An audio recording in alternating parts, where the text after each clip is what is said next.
Buenas tardes, muchas gracias a todos y a todas. Nos da mucho gusto contar con su presencia. Agradecemos a la Asociación Mexicana de Impartidores de Justicia su confianza para impartir desde esta Casa de la Cultura Jurídica en Cuernavaca la conferencia Reflexiones en torno a la contradicción de tesis 293/2011, la posición de las normas sobre derechos humanos contenidas en tratados internacionales dentro del parámetro de regularidad constitucional. Conviene recordar que esta conferencia es parte del curso de control de la convencionalidad que organiza la AMIG. Pues agradecemos a la AMIG, agradecemos particularmente con muchísimo gusto a Luis Miguel Cano López, quien estará esta tarde aquí con nosotros para impartir la conferencia de la cual ya les he dado el nombre.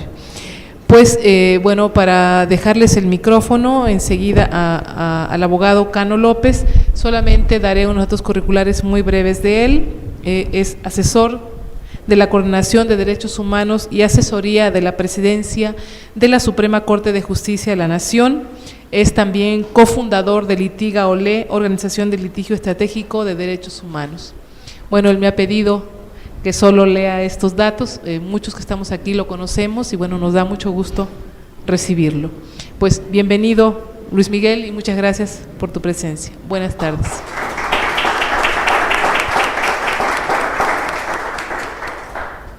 Muchas gracias Aura por la bienvenida y por la hospitalidad para con este curso sobre control difuso de convencionalidad que organiza la Suprema Corte de Justicia de la Nación con la indispensable ayuda, organización y administración de la Asociación Mexicana de Impartidores de Justicia. Para quienes están aquí en el público, comento unos breves minutos de qué se trata este curso y sepan ustedes que esta actividad es grabada para quienes toman el curso de manera virtual. Ustedes saben que en la presidencia del ministro Silva, al frente de la Suprema Corte de Justicia de la Nación, se han invertido muchos esfuerzos en tareas de capacitación en materia de derechos humanos, de juicio de amparo, aprovechando las reformas constitucionales de 2011, por supuesto también una línea de actividades en torno a la reforma en materia penal, y dentro de las actividades de formación que se han ido impulsando a lo largo de estos últimos 2 años y medio, una de las preocupaciones primordiales de la Judicatura Nacional, no solo de los órganos federales, ha sido esto del control difuso de convencionalidad.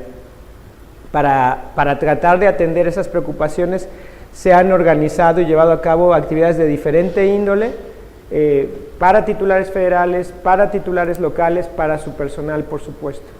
Y la Asociación Mexicana de Impartidores de Justicia agrupa a la totalidad de órganos jurisdiccionales del país, tiene diferentes ramas en donde se hallan representados tribunales especializados en materia agraria, laboral, burocrática, administrativa, entiendo que algún día pronto tal vez incluso militar, la Suprema Corte de Justicia y el Poder Judicial Federal, las salas en materia electoral, y en algún momento se determinó como el espacio ideal para llevar a cabo este curso de control difuso de convencionalidad. Es un curso que consiste más o menos en unos 13 meses, son aproximadamente 12 módulos, algún ejercicio final. Ya se ha iniciado una primera generación en abril de este año que va en el 5.º módulo, casi a la mitad del curso, y esta conferencia se inscribe dentro de la unidad 4 de ese módulo 5 de la primera generación.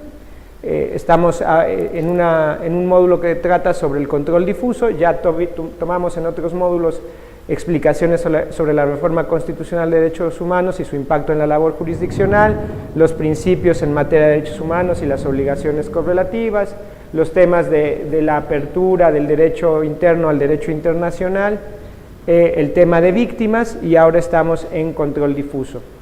En este módulo en especial ya se habló de la obligación para adecuar el derecho interno al internacional, que es uno de los pilares para ejercer el control difuso, Ya se habló también de los orígenes de esta expresión, de esta figura, de esta herramienta en el ámbito internacional, no solo en el interamericano, sino también en el universal.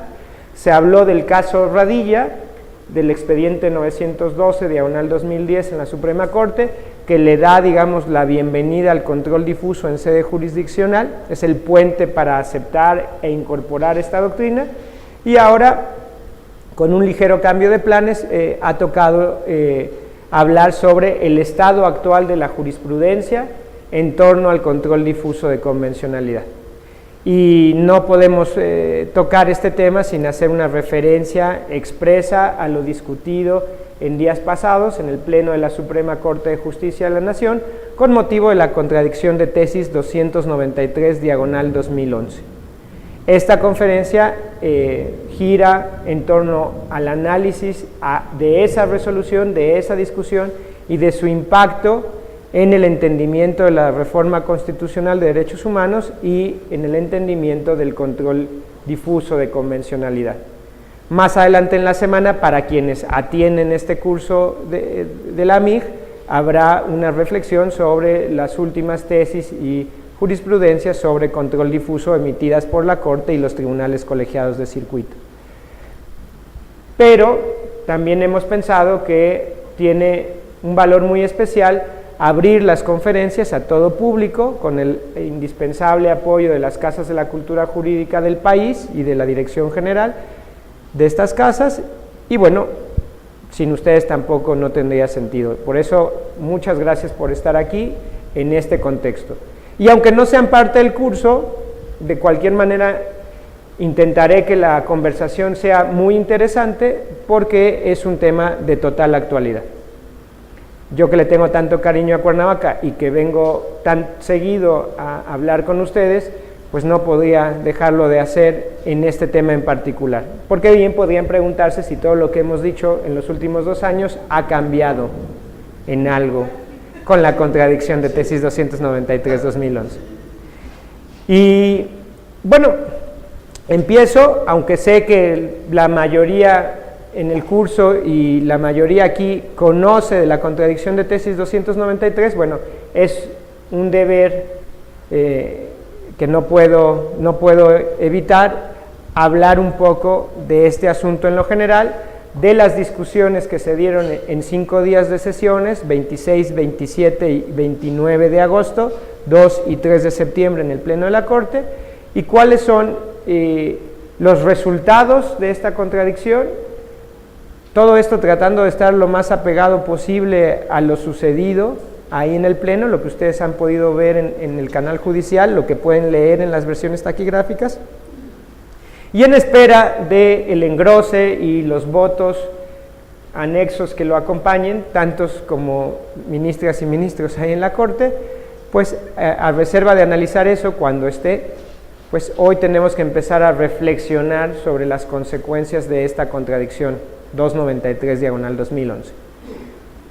Afirmo que este precedente es el más importante de la 10ª época y que marca un hito en el entendimiento de la reforma de derechos humanos de 2011, que va a ser también una base fundamental para entender el control difuso, y no coincido con los análisis superficiales que denostan o entronizan lo ahí resuelto. Creo que hay que tomarnos con calma las cosas, analizar sesudamente cuáles han sido las implicaciones, cuáles podrían ser. Bueno, en esta contradicción de tesis 293/2011, lo que está de por medio es una oposición de 2 criterios, y lo han escuchado ya. El primer criterio es cuál es la posición de las normas sobre derechos humanos contenidas en tratados internacionales en nuestro orden jurídico, y muy en especial con referencia a nuestra Constitución. Para decirlo de manera sintetizada, aunque no del todo precisa, cuál es la jerarquía de los tratados internacionales. ¿Por qué digo que no del todo precisa? Porque no son la totalidad de los tratados internacionales, solo las normas sobre derechos humanos contenidas en tratados internacionales, y no era un tema necesariamente resuelto a partir de un criterio de jerarquía, sino que podía ser resuelto a partir de un entendimiento en clave del principio pro persona. Por eso, digamos que esta contradicción puede ligarse a los precedentes de la Suprema Corte de Justicia sobre la jerarquía de los tratados en general dentro de nuestro sistema jurídico, pero puede también separarse de esa línea jurisprudencial. Ustedes recuerdan que en 92 el criterio imperante era que los tratados internacionales, todos sin distinción, tenían la misma importancia que las leyes, que en 99 cambia este criterio a partir de un asunto de controladores aéreos, del sindicato de controladores aéreos, y se establece una jerarquía superior a las leyes para los tratados internacionales, de nueva cuenta todos los tratados internacionales sin distinción, y esta línea jurisprudencial es confirmada, aunque aderezada con algún razonamiento diverso, en 2007, bueno, bajo una discusión de un caso de 2007, que es el caso McCain, ¿no? Y en el caso McCain, cuando se discute ese amparo McCain, la Corte vuelve a ratificar que los tratados internacionales todos están por encima de las leyes federales y locales, por supuesto, y de una categoría nueva de leyes que son las leyes generales. Bueno, hay quien podría decir que esta contradicción de tesis 293-2011, digamos, culmina con esa línea jurisprudencial. En lo personal creo que hay matices que la distancian, empezando porque esta contradicción se resuelve ya con la reforma constitucional de 10 de junio de 2011 de por medio, y hay otro entendimiento en la materia. El segundo de los puntos controvertidos es el tema de la obligatoriedad o no de la totalidad de los precedentes emanados de la Corte Interamericana de Derechos Humanos, o la jurisprudencia de la Corte Interamericana en una expresión más sencilla. Habría también que tomar cuidado, hay quien toma distinciones entre los precedentes y la jurisprudencia, nos cuida en señalar que no se crea, igual que se crea la jurisprudencia a nivel interno, la jurisprudencia a nivel interamericano. Y ciertamente a mí siempre me ha gustado más la palabra precedentes, tanto a nivel interno como internacional, porque creo que es al sistema al que tenemos que avanzar, no una síntesis que aparece como texto de la tesis, sino un análisis de qué problemática se analizó en cada caso concreto y por qué sobre esa problemática se está estableciendo un criterio jurídico con ánimo de generalizarlo a casos futuros. En ese sentido, soy partidario de entender incluso a nivel interno así los precedentes, de la mano de la ley reglamentaria, el artículo 105 constitucional y su artículo 43, que lo que manda como obligatorio son las razones contenidas en las sentencias en materia de acciones y controversias. Y lo mismo es en el ámbito interamericano. Hay que ver de qué tratan las problemáticas que analiza la Corte Interamericana y ver qué criterios jurídicos se desprenden a partir de esas problemáticas. Lo que está en el razonamiento de la Corte Interamericana como criterio que desarrolla los contenidos de los textos internacionales de los cuales esa Corte tiene jurisdicción para juzgar a los estados, es lo que hoy debemos de atender. Bueno, estos son los dos temas de la contradicción de tesis 293. De nuevo, para decirlo rápido y mal, la jerarquía de los tratados de derechos humanos y la obligatoriedad o no de la totalidad de la jurisprudencia de la Corte Interamericana. Y no era, hace 2 semanas, la primera vez que la Corte discutía sobre el particular. Ya había afrontado el tema con meses de anticipación, pero se había quedado inconclusa esa discusión. En marzo del año pasado, la Corte tuvo una primera discusión sobre la contradicción de tesis 293-2011. Se anunciaban desde ese entonces posiciones encontradas, una Corte dividida, con 5 o 6 votos de un lado, y no se resolvió.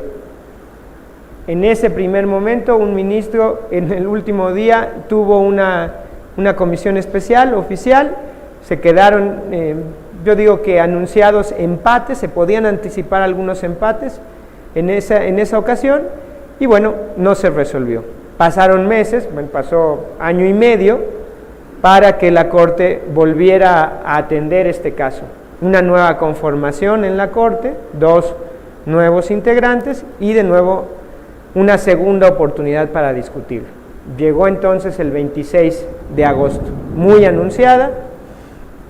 En el proyecto, en primer lugar, originalmente, el proyecto original de la ponencia del ministro Saldívar buscaba simplemente circunscribirse a la discusión de cuál era la posición de las normas sobre derechos humanos en nuestro ordenamiento y si tenían o no rango constitucional y qué consecuencias tenían de ello.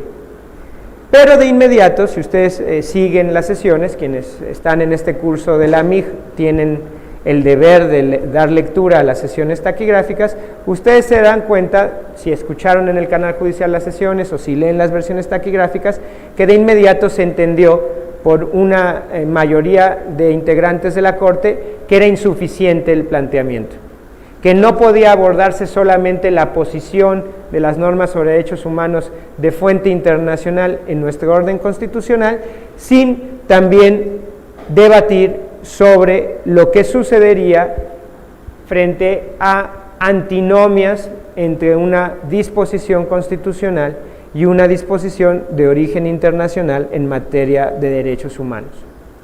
Uno a uno se suman los votos diciendo que no se puede aplazar esta discusión, que no se puede evadir esta discusión, y empiezan a surgir posicionamientos sobre este tema en particular. Por supuesto, incluso hay algún detalle previo sobre si existe o no de verdad la contradicción, porque ustedes saben que en una contradicción de tesis, bueno, uno de los primeros puntos a discutirse es si de verdad hay criterios contradictorios entre los criterios que, si de verdad hay contradicción entre los criterios que sostienen diversos tribunales colegiados o diversas salas. Esta en particular deviene de diversos criterios contradictorios en tribunales colegiados. Y después de un leve momento en el que se confirma que sí hay contradicción, lo que se dice es lo que les acabo de insistir. No solo en qué posición se integran, se incorporan, sino qué pasa al resolver sus antinomios. Y ahí lo que podemos atestiguar, por lo menos desde mi perspectiva, es una Corte dividida. La semana de discusiones del 26, 27 y 29 de agosto se dan diversos posicionamientos y al final mi conclusión es que había una clara división en 2 bloques sobre el entendimiento y la resolución que se debía dar a esta contradicción. Quiero proponer, pero por supuesto está sujeto a debate, que el primer bloque estaba compuesto por las posturas muy claras, muy consistentes, muy sólidas de la ministra Luna Ramos, los ministros Pardo, Rebolledo, Aguilar, Pérez Dayán y el ministro Franco. Quiero pensar, y he estudiado una y otra vez estas versiones taquigráficas, además de estar atestiguando en vivo los debates, que este bloque tenía primero una clave de entendimiento del tema en términos jerárquicos, en términos de cuál es la jerarquía de la Constitución frente a las normas sobre derechos humanos de fuente internacional. Y a partir de ese entendimiento, una posición y una propuesta evidente. La Constitución ha de prevalecer en todo momento, sobre cualquier norma de fuente internacional, incluso en materia de derechos humanos. Aquí no aplica el principio pro persona, si con él lo que se busca es desatender, desaplicar, inaplicar una disposición constitucional. No importa que la disposición constitucional sea más restrictiva, tiene que prevalecer. Me parece que los argumentos jurídicos fuertes en los que se sostiene esta posición son 2. Uno, la no reforma del artículo 133 de nuestra Constitución, y 2, con todo y reforma de 10 de junio de 2011, la inclusión de la última frase del primer párrafo del artículo 1 constitucional. Quienes nos acompañan en la sala saben que no son temas nuevos, son temas que ya hemos anticipado en muchas de las ocasiones que hemos platicado, pero quienes nos siguen en el curso, bueno, también tengan oportunidad de coincidir o no con la precisión de estos dos argumentos como fundamento jurídico de la postura de este bloque. Entonces, déjenme profundizar en estos argumentos. El artículo 133 constitucional tiene como última reforma la de 1934, si la memoria no me falla, en la que por expreso se incluyó que los tratados internacionales, todos los tratados internacionales, tenían que estar de acuerdo con la Constitución. Y a partir de ahí, de esa expresión de acuerdo con la Constitución, este bloque concluye que la Constitución es jerárquicamente superior. ¿De qué otra manera los tratados internacionales tendrían que estar de acuerdo con ella? Pero no solo eso, se nos recuerda también que nuestra Constitución es la que establece el procedimiento para la creación e incorporación de todos los tratados internacionales. Y si la Constitución establece esos procedimientos, es porque la Constitución es jerárquicamente superior. Incluso con una línea de pensamiento que hemos atribuido a Kelsen, se nos dice: la Constitución es nuestra norma fundante, antes de ella no hay ordenamiento jurídico, ella es la base para crear nuestro ordenamiento jurídico, para fundar nuestro sistema de derecho, y en la Constitución se establecen las fuentes de creación normativas, los procedimientos para que otras fuentes de derecho entren y se incorporen al ordenamiento, y las autoridades que han de crear esas fuentes normativas. Y si todo eso está establecido en la Constitución, pues la Constitución no puede sino tener una jerarquía superior. Todavía se aducen, aunque creo que no fueron más que argumentos coyunturales, el tema de que en la Constitución se permite y se prevé que hay mecanismos de control sobre la constitucionalidad de todos los tratados internacionales, y por eso son impugnables vía amparo y vía acciones de inconstitucionalidad como normas generales, pues también incluso en controversias. Si hay mecanismos para impugnarlos y el parámetro de contraste es la Constitución, bueno, es porque la Constitución es suprema. Y todavía se escuchó algún argumento que afirma que desde el derecho internacional público se reconoce la supremacía de las constituciones nacionales, y que en un artículo como el 46 de la Convención de Viena sobre el derecho de los tratados, cuando se permite que un Estado, digamos, se aparte de un compromiso internacional porque se hace evidente que quienes representaron a ese Estado para asumir ese compromiso en sede internacional no contaban con la representación, se le llegó a interpretar esa disposición como que en cualquier caso en el que el tratado internacional, cualquier tratado internacional, colisione o choque con una disposición fundamental del Estado, y se interpreta por disposición fundamental del Estado cualquier disposición de la Constitución, en ese momento ese Estado no está obligado a cumplir ese compromiso internacional, puede salirse de sus obligaciones. Insisto que este argumento ya se dejó con un peso muy menor, y qué bueno, porque es un argumento que, abro un paréntesis, no se sostiene desde el derecho internacional público. No hay forma que desde el derecho internacional público se interprete que hay una excusa abierta a los estados para incumplir sus compromisos, porque ese artículo en especial, e invito a su lectura directa, solo habla de, ya lo hemos dicho muchas veces, el supuesto en que unas personas o grupo de personas van y asumen la representación de un estado cuando es evidente que no tienen representación alguna. Como si este grupo aquí presente fuera Naciones Unidas y dijera que es la representación del Estado mexicano, y un Estado muy distraído, el gobierno de otro Estado muy distraído, firmara un tratado con ustedes que obligara a México supuestamente con esa otra nación. Eso no es posible, eso evidentemente sí es excusable en el ámbito internacional y eso es a lo que se refiere ese artículo 46. Retomo el hilo, el argumento central, artículo 133, no se ha reformado. Luego entonces, todo el entendimiento, toda la interpretación de la reforma de 10 de junio de 2011 tiene que hacerse a la luz del 133 constitucional.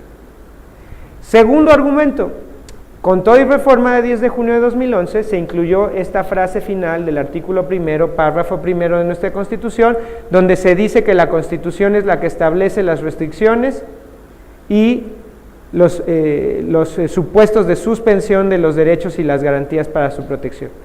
Que la Constitución establece los casos y las condiciones para restringir o suspender derechos y garantías para su protección.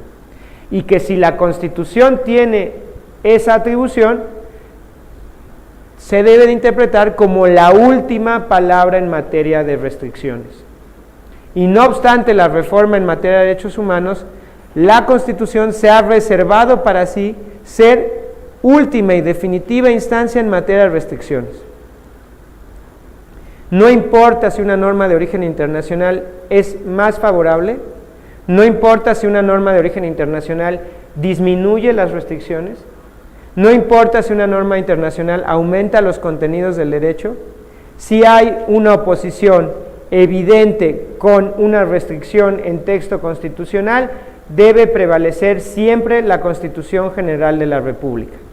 E incluso se escucharon voces en el Pleno que hacían patente, ilustraban de forma evidente en qué casos se estaban refiriendo: el arraigo, la extinción de dominio, el régimen de excepción para tratar con la delincuencia organizada, el tratamiento también especial para quienes laboran en fuerzas de seguridad pública y en concreto el que no cuentan con el derecho a una estabilidad laboral y la acción para pedir la reinstalación en sus puestos, no obstante que la baja haya sido injustificada, y temas como la limitación al derecho a que se vote a quienes ostentan un ministerio de culto, que está en el 130 y que tiene toda una historia en nuestro país detrás, la suspensión de derechos políticos, o por ejemplo la no contratación de publicidad electoral por particulares.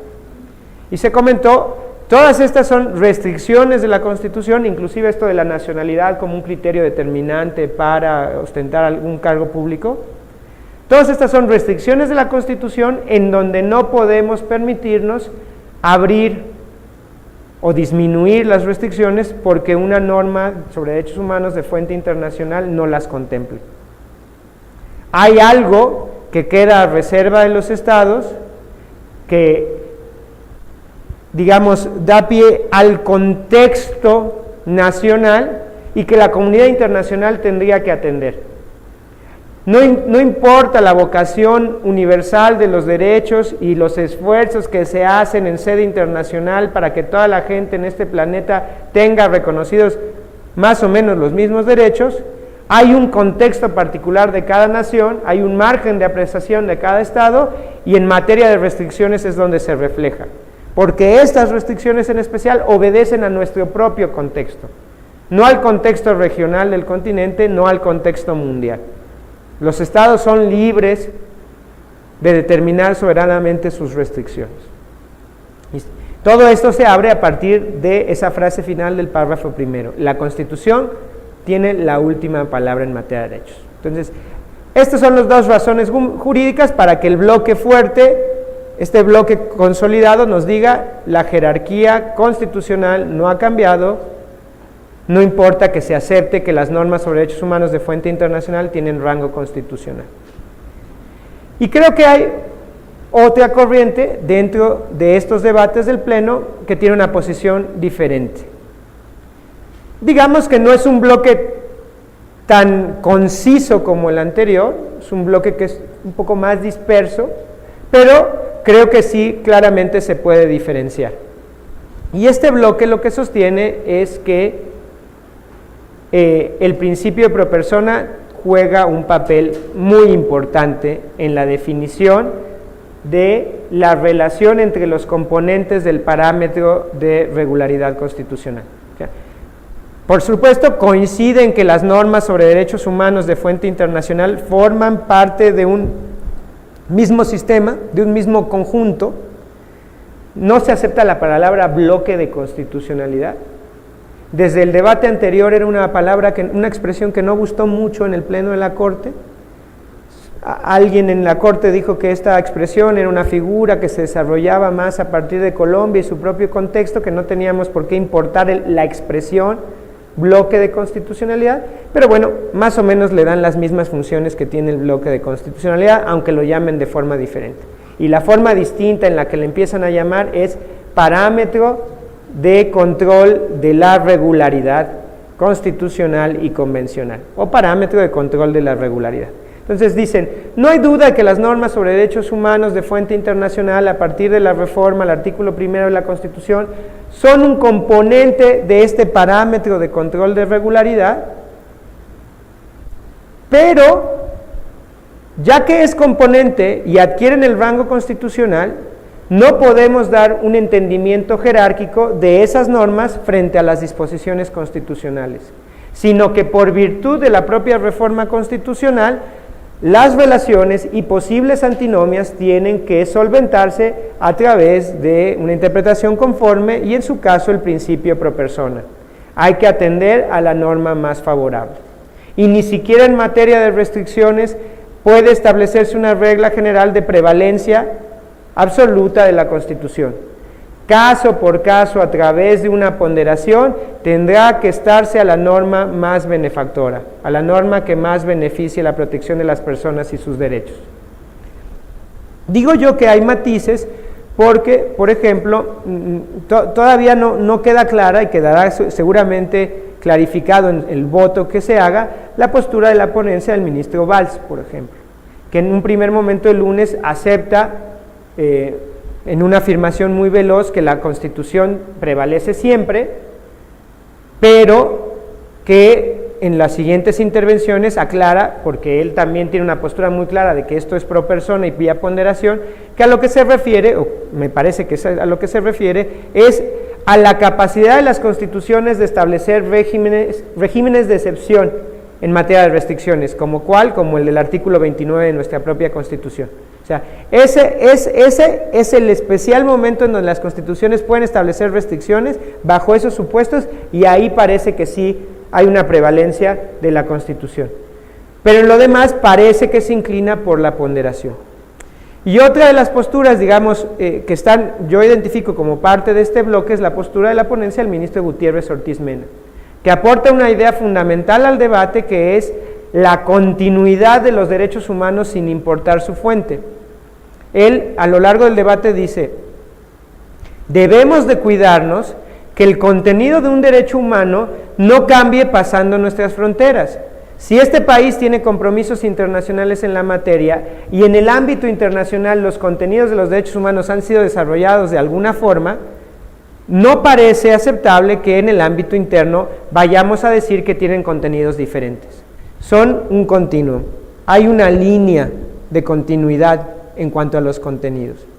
Por eso no se pueden resolver sus oposiciones en términos jerárquicos. Se tiene que hacer de nuevo una ponderación, caso a caso. Pero añade el ministro que en todo caso en esa ponderación juega un papel muy importante la deferencia al legislador constitucional. Y de una lectura e interpretación del proceso legislativo previo a la reforma de 10 de junio de 2011, ubica un pasaje en un dictamen del Senado en el que se habla que no debe de haber contradicción entre una norma de fuente internacional y la Constitución, de lo cual él deriva esta, digamos, deferencia especial, este peso importante al legislador constitucional.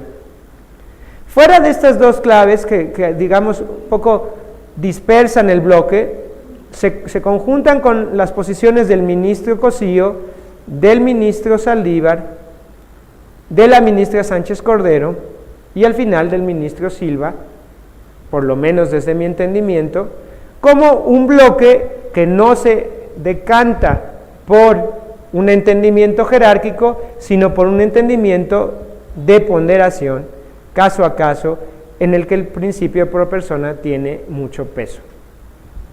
De hecho, las discusiones de lunes, martes y jueves de hace 2 semanas quedan, digamos, para quien las siguió, quien hoy las revise, por lo menos desde mi interpretación, como un empate entre los dos bloques 5-5, porque el ministro presidente no se había pronunciado al respecto. Y así acaba la semana. Así culmina la primera semana, cambiamos de semana y el lunes 2 de septiembre, hacia el mediodía, inicia la sesión con un posicionamiento del ministro presidente en el sentido del principio de pro persona, del tema de la ponderación, no del entendimiento en términos jerárquicos, pero después de eso anuncia que el ministro ponente ha hecho una modificación a su proyecto original. Y el proyecto modificado que se había circulado a partir del viernes de la semana anterior.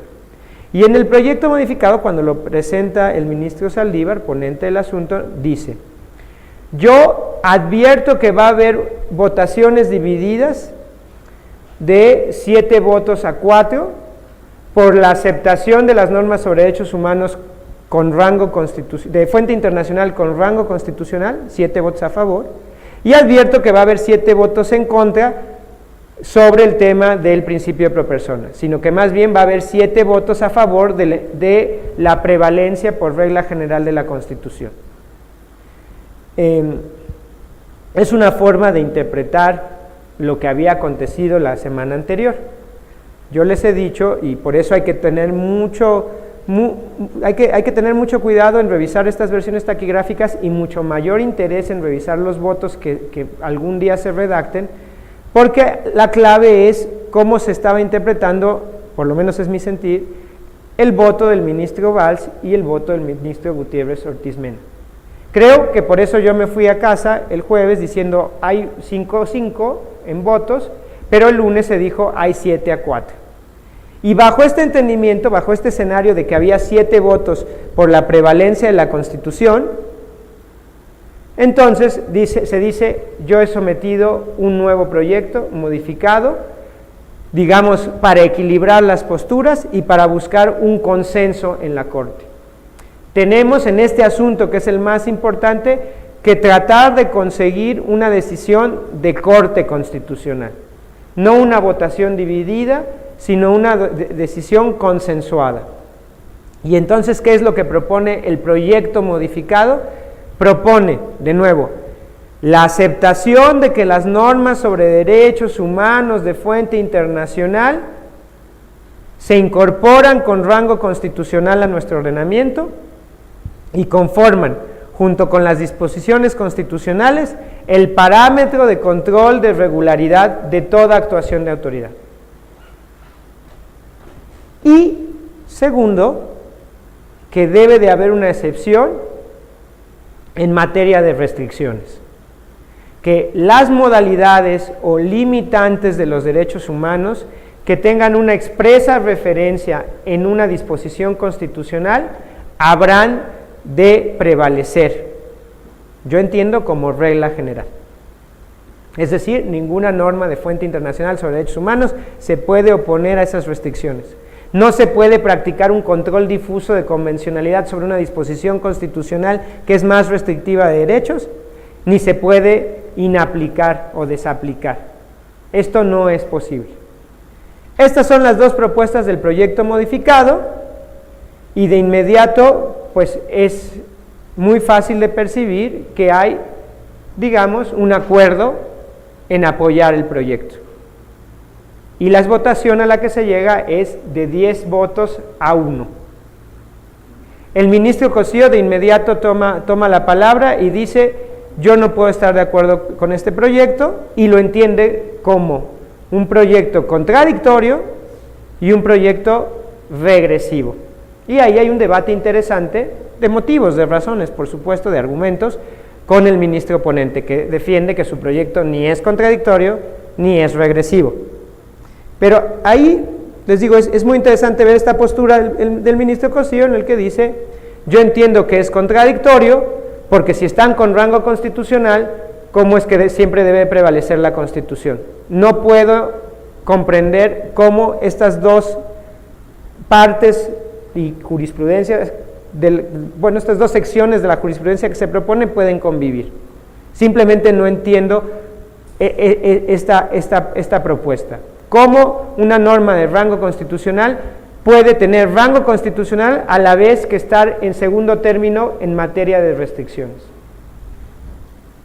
Y dos, le parece regresivo porque, en su entender, en el Varios 912/2010, ya se había aceptado que el principio pro persona era la clave de entendimiento. Y si ustedes van al párrafo, me parece que es el 33 tal vez, del expediente Varios 912, publicado en el Diario Oficial el 4 de octubre de 2011, justo el día que también entró en vigor la ley de amparo, la reforma constitucional de amparo, la reforma constitucional en materia de amparo entró el 4 de octubre de 2011, y ese día también se publicó la resolución del expediente Varios 912. Y ahí en el párrafo 33 de esa resolución se dicen cuáles son los 3 pasos que hay que dar: interpretación conforme en sentido amplio, interpretación conforme en sentido estricto y en su caso inaplicación. Y cuando se está hablando de interpretación conforme en sentido amplio, al final se dice siempre atendiendo el principio de pro persona. Entonces dice, creo que volver al tema de que la Constitución es jerárquicamente suprema frente a nuestros compromisos internacionales en materia de derechos humanos es regresivo. Les digo, esa posición fuerte le hace estar en contra del proyecto. Es el único voto en contra del proyecto modificado. El ministro Saldívar debate el tema y dice no es regresiva al Varios 912, que ni siquiera tiene un carácter jurisdiccional, y ahora estamos diciendo una contradicción de criterios que va a dar pie a una jurisprudencia. No es una contradicción porque una vez que las normas sobre derechos humanos están aceptadas como incorporadas al parámetro de regularidad, su relación entre los diferentes componentes de ese parámetro puede estar ordenada por el principio de pro persona o por el principio de jerarquía. Y cada quien de ustedes aquí y de quienes nos siguen en el curso de la MIG podrán llegar a una conclusión de si eso es posible o no es posible. Ahora, lo cierto es que se llevan a cabo las votaciones, hay 10 votos, pero lo más interesante es que con todo y 10 votos de aparente consenso, los dos bloques permanecen separados. Y entonces se empiezan a anunciar votos concurrentes y de plano votos en el que no se van a compartir algunas de las argumentaciones del proyecto aún modificado. Y es interesante ver que continúa un bloque sólido, consistente, conformado por la ministra Luna y los ministros Pardo, Franco, Aguilar y Pérez Dayán, diciendo, para mí esto sí implica términos jerárquicos. Y para mí la Constitución prevalece siempre. Y, de nuevo, los ministros Valls, Gutiérrez Ortiz Mena, el ministro Saldívar al dar su posicionamiento personal, la ministra Sánchez Cordero, el ministro Silva diciendo, esto hay que atenderlo caso a caso vía ponderación. O posturas mucho más fuertes como la del ministro Silva diciendo, esto hay que resolverlo en los términos en que indica la Constitución. Y los términos que indican la Constitución son los del artículo 1 constitucional, y el artículo 1 constitucional nos establece al principio pro persona. Punto. Hay esta división de fondo, pero esta votación de consenso. Y se define el criterio que quedará como jurisprudencia.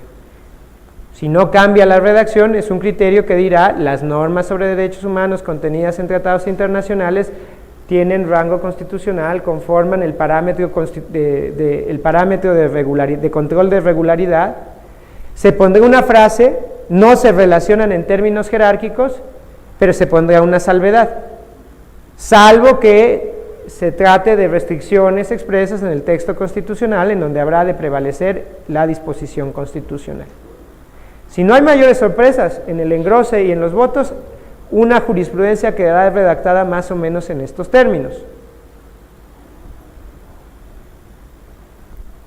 Se acaba este punto de debate y entran al segundo punto de la contradicción. ¿Cuál es el valor de la jurisprudencia toda de la Corte Interamericana sobre Derechos Humanos? No solo los precedentes que deriven de casos en los cuales el Estado mexicano ha formado parte, sino de todos los casos que conoce la Corte Interamericana frente a otros estados, aunque no sea parte. México. Y aquí, una vez más, dos bloques por completo separados, con las mismas personas que yo ya les he referido aquí. La ministra Luna y los ministros Pardo, Franco, Aguilar y Pérez Dayán dicen: para ser consistentes con nuestra votación en el tema del varios 912/2010, hemos de sostener que solo tienen un carácter orientador, no es obligatorio.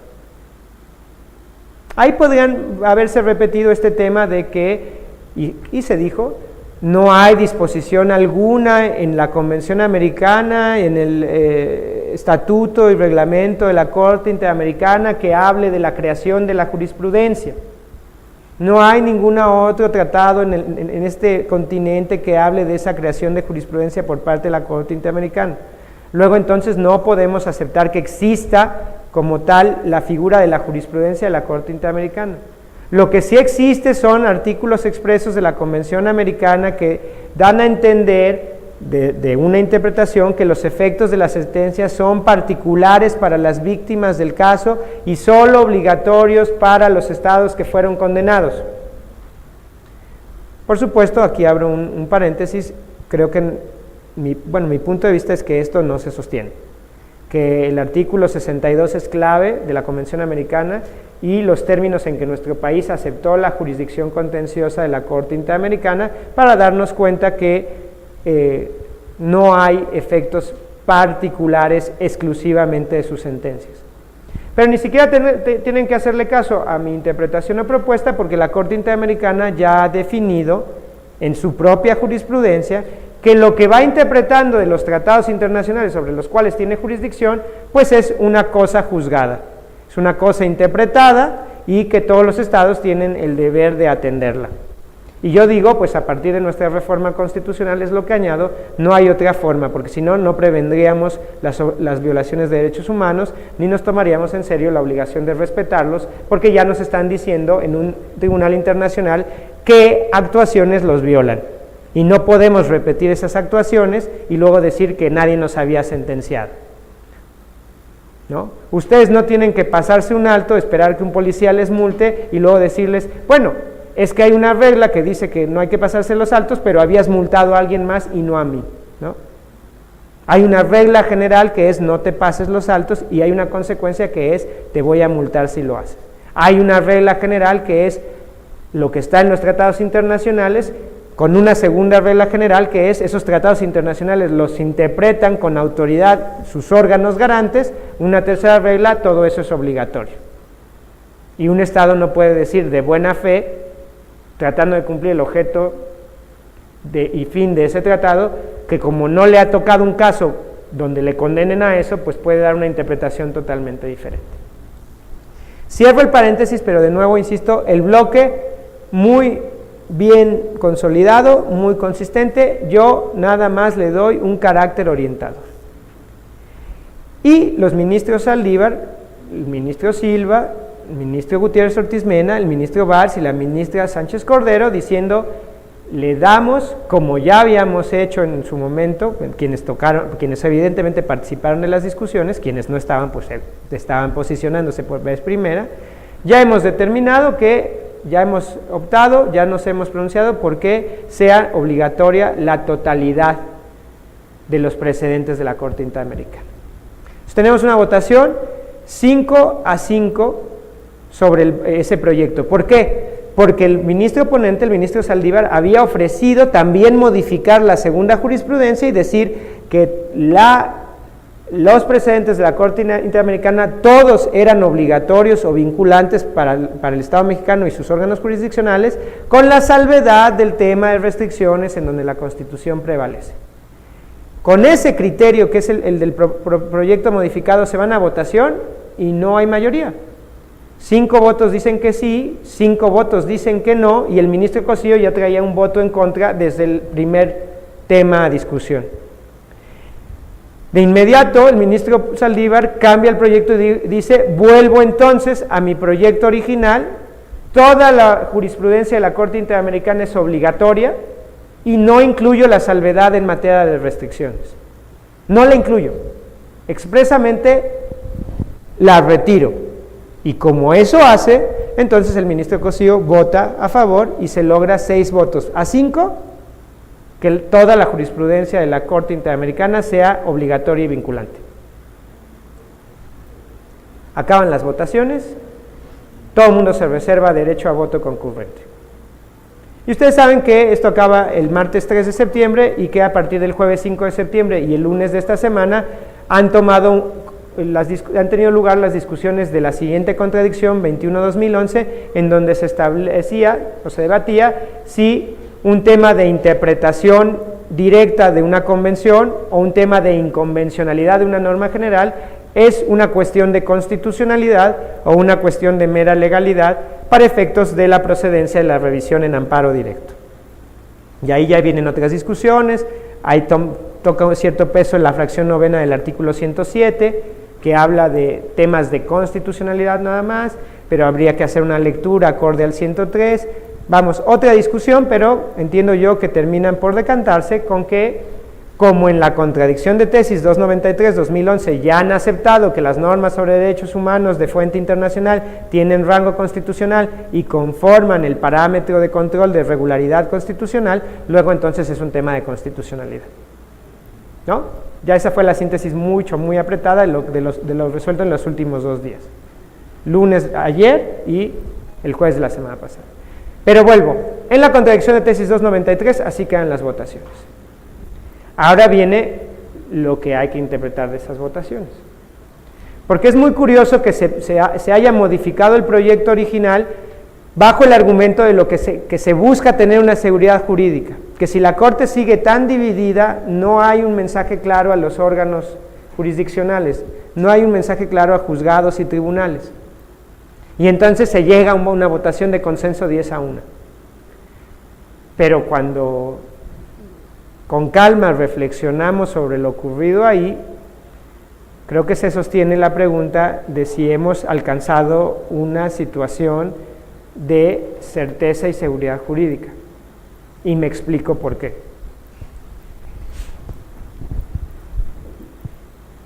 ¿Hay certeza? Perdón que sea tan insistente, pero así es. ¿Hay certeza de que las normas sobre derechos humanos de fuente internacional tienen rango constitucional y conforman el parámetro de control de regularidad? De eso no hay duda. Se aceptó por todo mundo, como consecuencia de la reforma de 10 de junio de 2011 y sobre todo el párrafo primero que nos dice que se nos reconocen derechos en ambas fuentes. Hasta ahí no hay duda. Pero 5 votos entienden que en materia de restricciones la Constitución ha de prevalecer siempre. Siempre. Y 5 votos pueden asociarse, si no es que 6 votos pueden asociarse, al tema de que habrá que analizar caso por caso y vía ponderación, para ver si a veces lo más benéfico para las personas no es otra cosa. Y entonces, aquí hay una pregunta determinante. ¿Qué es lo que va a importar? Por supuesto, ustedes me van a decir desde una postura formalista, lo que salga como jurisprudencia es lo que se vuelve obligatorio de atender. Pero a eso cabe una pregunta. ¿Saben ustedes bien, sabemos perfectamente, que hay una cosa que es la sentencia decisión y otra cosa que es la sentencia documento? La jurisprudencia que al final se redacte es parte de la sentencia documento. Yo solo quiero ver los votos porque lo que se vio en las discusiones del Pleno, lo que es la base fuerte de la sentencia decisión, no es tan clara. Entonces, yo no sé decirles a ustedes si en materia de restricciones la Constitución prevalece siempre o si ha de prevalecer caso por caso vía ponderación. No se los puedo decir porque leo y leo las intervenciones y veo que hay una división clara y patente en este sentido. O sea, a partir de eso vamos a tener que hacer nuestras interpretaciones y quienes tengan la tarea de juzgar, pues tomar sus decisiones. Pero además hay otra complejidad. Si ha de prevalecer en materia de restricciones la Constitución, caso a caso o siempre, ¿qué pasa cuando la restricción se opone a una sentencia, a un precedente, a una jurisprudencia de la Corte Interamericana? ¿Qué sucede en ese caso? Porque por expreso 6 votos a 5 sacaron la salvedad. Si sacaron la salvedad, hay dos posibles, de muchas, pero yo he imaginado al menos dos posibles interpretaciones. La jurisprudencia de la Corte Interamericana toda es obligatoria para este país, salvo que se oponga a una restricción expresa en la Constitución. Primera lectura. Pero como se sacó esa salvedad en la votación, la segunda lectura es que es una excepción de la excepción. Es decir, que si una restricción en el texto constitucional ha de prevalecer frente a la norma más favorable de fuente internacional, ello es hasta el momento en que una sentencia de la Corte Interamericana no ha determinado para cualquier país que acepta su jurisdicción que una figura restrictiva como de la que se trate es inconvencional. ¿Qué quiero decir? Y de nuevo para ponerle el ejemplo del arraigo, que si algún día la Corte Interamericana le dice a otro país que acepta su jurisdicción que una figura de arraigo es inconvencional, como esa jurisprudencia es obligatoria para todo el Estado mexicano y para todo órgano jurisdiccional, pues esa jurisprudencia podría prevalecer sobre la restricción constitucional expresa del artículo 16 constitucional, que por regla general debería prevalecer sobre la norma de derechos humanos de fuente internacional. ¿Me siguen en la sala? Porque veo caras no sé si son caras de confusión o son caras de no hemos superado nada. Al rato me dicen en el momento de participaciones de qué va. Cabe esta interpretación. Por supuesto, después podemos ver que en las siguientes discusiones cada bloque de los que yo les dije de integrantes del Pleno tiene su propia interpretación. Para el bloque que siempre habló de términos jerárquicos y en que sus votos concurrentes van a decir que la clave de jerarquía no está desaparecida de nuestro ordenamiento, pues evidentemente que una jurisprudencia de la Corte Interamericana no les va a poder más que una restricción constitucional. Para el bloque de caso por caso y vía ponderación, seguramente la jurisprudencia, si resulta más favorable, les va a ser determinante para en ese caso inclinarse por la norma más favorable, aunque no sea la Constitución. ¿Qué es lo que vamos a hacer las demás personas? Como no tenemos la oportunidad de pedir una aclaración de sentencia, como no podemos tener la oportunidad de entrevistarnos con las ministras y ministros y saber cuál es su verdadero sentir al respecto, aunque pudiéramos preguntarles, probablemente no lleguemos a obtener una respuesta uniforme sobre qué es lo que decidieron. ¿Qué hacemos?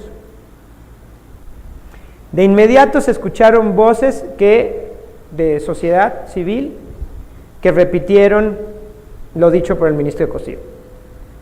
Esta decisión de la Corte es una regresión. Y yo tendría que decir que hay que tomárnoslo con cuidado. Y vamos por partes.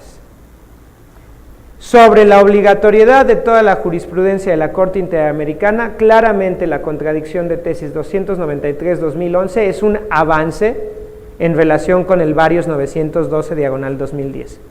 Si ustedes tienen en mente el expediente Varios 912-2010, donde se debatió y se resolvió cómo dar cumplimiento al caso Radilla, ahí lo único que se establecía es el carácter orientador de todos los precedentes de la Corte Interamericana en casos en los que México no formara parte. En ese segundo aspecto, esta contradicción es un avance, no hay duda. No hay duda. Ahora, Respecto de quienes hemos abogado porque el principio pro persona sea la clave de entendimiento, esta decisión sí puede ser vista como una decisión que pone en entredicho a ese principio pro persona. Incluso en los debates del Pleno ustedes pueden ver una intervención del ministro Pérez Dayán, me parece, en el que claramente le dice al ministro Saldívar: ojo, en tu proyecto, en tu engrose, hay que prescindir de los párrafos tales y cuales donde se habla de la interpretación conforme y el principio pro persona. Quítamelos de ahí. Y si ustedes hubieran tenido oportunidad de ver la jurisprudencia que se proponía en el proyecto original, era las normas sobre derechos humanos de fuente internacional, tienen rango constitucional, conforman el parámetro de control de regularidad y se habrá de decidir siempre acorde al principio pro persona. Entonces, en ese sentido, el proyecto modificado, votado 10-1, respecto del proyecto original, sí abandona el principio pro persona. Y ustedes pueden decir, esto es un retroceso. ¿Cómo es que hemos abandonado el principio pro persona si ahí está en el párrafo segundo del artículo 1 constitucional?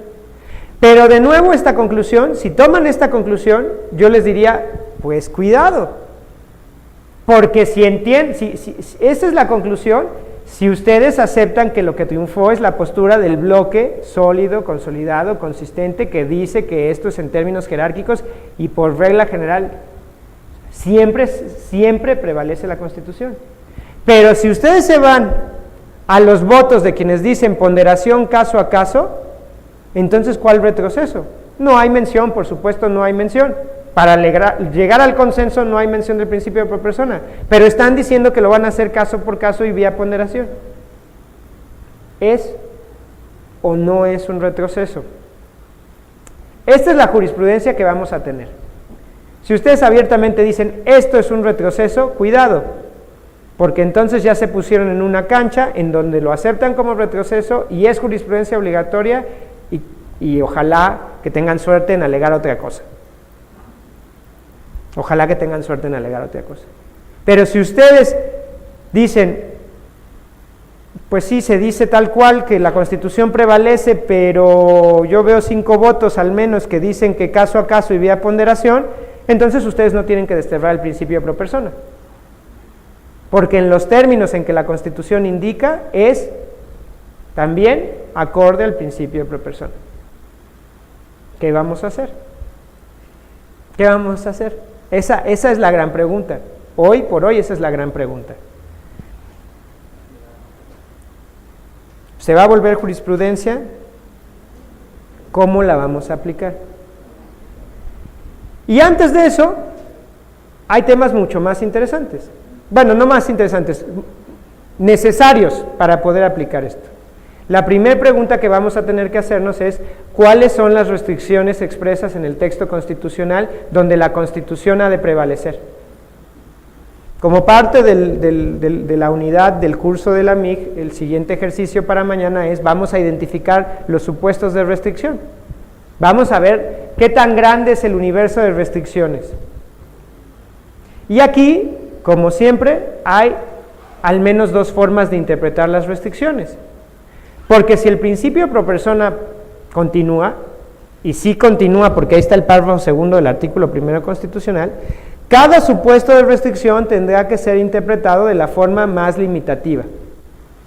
Y en síntesis, en una frase yo les diría, no podemos permitir, no podríamos aceptar que la no permisión de algo equivale a la restricción.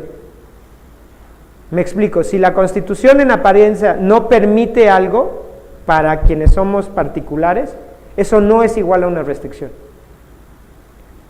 Y cada restricción que lleguemos a encontrar tiene que ser interpretada de la forma más reducida posible. ¿Por qué? Para beneficio de las personas. Y tercera, no podemos aceptar que las restricciones entren por vía de una cláusula habilitante a la legislación ordinaria o un reenvío a la ley. Ustedes saben que hay muchos artículos en donde se dice en los términos en que la ley disponga. Todos esos artículos que dicen en los términos que la ley disponga no pueden ser aceptados como una una cláusula que habilita al Congreso a restringir los derechos y que eso es una restricción constitucional. Porque si llegamos a entender eso, bueno, pues ya vaciamos la reforma de 10 de junio de 2011. Cada restricción en los términos más reducidos posibles, incluso el arraigo. El arraigo tiene que tener ciertas características. Cada órgano judicial podrá dictar una medida de arraigo, no implica que tendrá que dictar una medida de arraigo nada más porque se lo pide la autoridad que investiga. Y si ha de dictar la medida de arraigo, no puede ser en cualquier condición.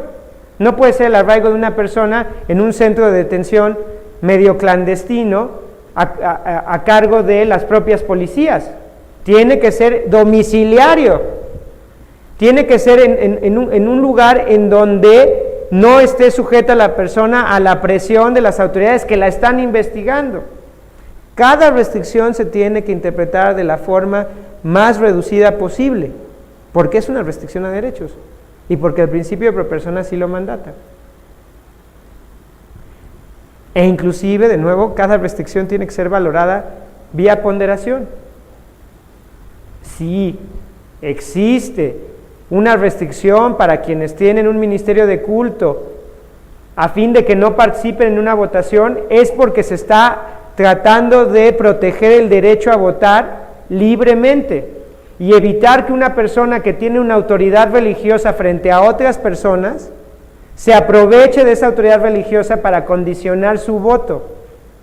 No es la restricción en sí, es otro derecho el que justifica la delimitación de los propios derechos, y eso es otra cosa. Eso es ponderación de derechos. Si no se permite la contratación de publicidad electoral por particulares, aunque puede ser vista como una restricción de la libertad de expresión, se está haciendo de nuevo para tratar de proteger o salvaguardar el derecho a la igualdad o equidad en la contienda electoral, para que quienes tienen más dinero no sean quienes puedan hacer escuchar su voz y en contra de una determinada opción política y no de otra, porque entonces eso acaba afectando la forma en la que votamos, y ahí de nuevo no es una restricción, es una ponderación de derechos. Cuidado en qué asumimos como restricción, y cuidado cuando oponemos una restricción a otro derecho. Personas, comunidades, pueblos indígenas tienen el derecho a contar con su propio derecho y a contar con autoridades que hagan valer su propio derecho. A partir de ahí podríamos derivar algo mucho más concreto, como si está justificada, permitida o no, las policías comunitarias. Las policías comunitarias, yo sé que en el discurso mediático y político hoy nos hemos olvidado de las policías comunitarias y empezamos a hablar de las autodefensas armadas, pero son cosas diferentes. Bueno, ¿cómo vamos a interpretar el mandato que nos dice que nadie puede hacer justicia por propia mano? Es una restricción clarísima de texto constitucional. No hay norma de fuente internacional que pueda oponérsele. Y como nadie puede hacerse justicia por propia mano, están prohibidas las policías comunitarias. Cuando las policías comunitarias tienen un derecho que les da soporte. Ahí no es tema de restricciones, es tema de el uso de un derecho que se delimita conforme a otro derecho. Y eso no lo podemos entender en términos absolutos de restricciones. Y otra, lo que yo les decía, lo más importante, también no podemos permitir que una restricción la entendamos como un no permiso o una no previsión. No está previsto en la Constitución de manera muy clara el derecho a la consulta previa, informada, para comunidades indígenas en cualquier tema. Solo está ahí una consulta en cuanto al Plan Nacional de Desarrollo. Porque la Constitución no lo prevé, entonces hay una restricción que voy a obtener a contrario sensu o implícitamente, y entonces ninguna fuente normativa de origen internacional me puede servir para basar el derecho a la consulta. Si llegamos a ese grado, de nuevo, acabamos con la reforma de derechos humanos. Ahí sí acabamos con la reforma de derechos humanos, porque la Constitución es un piso. Si vía interpretación a contrario sensu la volvemos un techo, y todo lo que no se prevé en ella y todo lo que no está permitido en ella lo volvemos una restricción, se acabó. Así como de nuevo les digo, se acabó si aceptamos que las restricciones tienen fuente legal. ¿A qué me refiero? Ejemplo otra vez, las decisiones del Tribunal Electoral del Poder Judicial de la Federación son inatacables. ¿Cuáles son las resoluciones que son inatacables? Pues en las que tenga competencia. ¿Cuáles son las materias en las que tiene competencia? Materia electoral. ¿Cuáles son las atribuciones que tienen o las facultades? Ahí están en el 99 y hay 9 fracciones. Pero la 9ª fracción dice que las demás que las leyes dispongan. Si la ley que regula al Tribunal Electoral nos empieza a poner un montón de más facultades y luego se nos dice que eso es inatacable, ¿eso lo entendemos como una restricción constitucional? Porque si así lo entendemos, entonces ya lo vaciamos. En síntesis, bienvenido que se reconozca por fin que las normas sobre derechos humanos de fuente internacional conforman parte del parámetro de control de regularidad constitucional, que tienen rango constitucional. No hay ningún acto de autoridad que pueda desconocerlas. Las restricciones hay que tener mucho cuidado en realmente identificarlas y ubicarlas de manera lo más restrictiva posible, interpretarlas en las fronteras más reducidas posibles, porque el principio de pro persona les aplica. Y adentrarnos a estas discusiones en el Pleno para que, llegado el caso, digamos que la Constitución no prevalece, sino que hay que irnos caso a caso vía ponderación, si eso resulta lo más benéfico. Y tomar en cuenta que si una jurisprudencia de la Corte Interamericana le está declarando inconvencional a cualquier otro Estado una figura restrictiva de las que tenemos en nuestro texto constitucional, porque expresamente se quitó esa salvedad de la votación, ha de prevalecer la jurisprudencia de la Corte Interamericana. Y todo esto es debatible, seguro, pero yo creo que esta es la postura más favorable en estos momentos y con la que mejor podemos aprovechar este precedente. Dicho eso, que ya es el puente para dar mis puntos de vista personales, solo argumentos personales que creo que tienen algo que ver con esa discusión.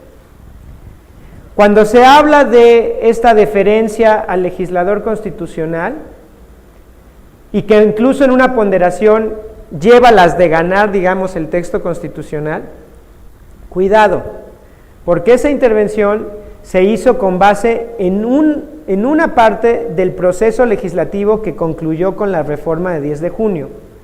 Y aquí, por favor, vean los dictámenes. Hubo 4 dictámenes previo a la publicación de la reforma de 10 de junio de 2011. Un primer dictamen en Cámara de Diputados de abril de 2009, un segundo dictamen en Cámara de Senadores de abril de 2010, un tercer dictamen en Cámara de Diputados de diciembre de 2010 y un segundo dictamen en Cámara de Senadores, o cuarto dictamen, en marzo de 2011. En primer dictamen, abril de 2009, en Cámara de Diputados, el texto del artículo 1 constitucional sí establecía un principio de no contradicción con la Constitución. El párrafo segundo del artículo 1 que se proponía incorporaba el principio de pro persona, pero lo hacía dependiente del principio de no contradicción con la Constitución. Cuando se recibió un año después esto en el Senado y se empezó a elaborar el dictamen del Senado, se hizo referencia a ello. Pero el texto finalmente aprobado y mandado a Cámara de Diputados para el siguiente dictamen ya no traía ni el principio de pro persona ni el principio de no contradicción. El párrafo segundo solo era la interpretación conforme. Y cuando en diciembre de 2010 Cámara de Diputados retoma el dictamen, y cuando meses después el Senado hace su segundo y último dictamen, lo que vuelve al texto constitucional es el principio pro persona. Ya no regresa el principio de no contradicción. Yo creo que esto tiene un peso. Si ustedes ven cada párrafo de los dictámenes, sí son contradictorios. Ustedes quieren jalar para el término de jerarquía, pueden encontrar el pasaje. Ustedes quieren jalar para el término pro persona, pueden jalar el pasaje. Si ven las intervenciones de quienes son representantes, en teoría, representantes de la población y están ahí en el Congreso, pues son inentendibles, son discursos políticos que están ahí dando a diestra y siniestra. Lo objetivo es el texto. El principio pro persona y el principio de no contradicción sí estaban al inicio y el único que queda es el principio pro persona. El principio de no contradicción quedó descartado. Luego entonces este puede ser un argumento para que se favorezca la postura que nos dice que caso por caso y vía ponderación habrá de estarse a lo más favorable. Segundo, el 133 constitucional no se habrá reformado, pero, y también se dijo en los debates del Pleno, no puede condicionar la lectura de la reforma de 2011. Es al revés. La reforma de 2011 es la que debe hacernos reinterpretar el 133 constitucional. Y por supuesto que nos tenemos que asegurar que un tratado internacional de cualquier tema se incorpore a nuestro ordenamiento conforme al procedimiento constitucionalmente establecido y se haya celebrado y ratificado por las autoridades competentes. Pero una vez que está incorporado, si contiene normas sobre derechos humanos, esas normas tienen rango constitucional y punto, conforman el parámetro de regularidad constitucional. Y el 133 y su estar de acuerdo es solo estar de acuerdo en cuanto a procedimientos. Ya no estar de acuerdo en cuanto al fondo, porque están de acuerdo al fondo porque eso es lo que deriva del párrafo primero, del artículo primero constitucional. Y en lo personal creo que tampoco deberíamos de prescindir del párrafo segundo del artículo primero constitucional. En fin, la postura oficial pues será la jurisprudencia que salga, la postura oficial será la de los votos concurrentes y el engrose que salga. Estos debates en el Pleno son elementos de interpretación, de entendimiento, y es lo que nos toca hacer en estos momentos. Con eso paso a referirme a las preguntas que nos mandaron en el curso AMIG, aunque no sé cuántos minutos me faltan, todavía tengo media hora, entonces tenemos tiempo. Déjenme repasar velozmente en 10 minutos esto y dar quizá otros 20 minutos para alguna pregunta. Alguien nos dice, ¿en qué aspectos queda de ver la resolución de la contradicción 293-2011? Bueno, desde mi muy personal punto de vista, en que me parece que si se hubiera votado el jueves 29 de agosto, se hubiera concluido 6 votos a 5, que el principio pro persona es la clave de entendimiento, y no nos hubiéramos metido en galimatías de la prevalencia de la Constitución en materia de restricciones. Entonces, creo que ahí queda de ver. Creo que ojalá algún día se avance y se diga claramente el principio pro persona es lo que debe guiar nuestra interpretación y no el principio de jerarquía. Pero ese es mi punto de vista personal. ¿Le parece a usted que dicha decisión en algún caso dado iría contra el fin y objeto de un tratado de derechos humanos? Bueno, si esta decisión se toma como pretexto para darle prevalencia a una restricción en derechos humanos que nos hace desconocer un compromiso internacional, aunque esto pueda quedar así determinado en sede interna, no lo duden, si ese caso llega a una sede internacional, México no podrá poner de pretexto ni su Constitución, ni esta jurisprudencia de la Suprema Corte de Justicia de la Nación, ni ninguna sentencia de ningún órgano para decir que eso fue suficiente para desconocer el derecho humano o para imponerle a ese derecho humano una restricción que en el ámbito internacional está claramente descartada. No hay forma. Tendremos que asumir nuestro compromiso, nuestra responsabilidad internacional. Hay integrantes del Pleno que así lo entienden, perfectamente son conscientes y dicen, aún así mi deber es que prevalezca la Constitución.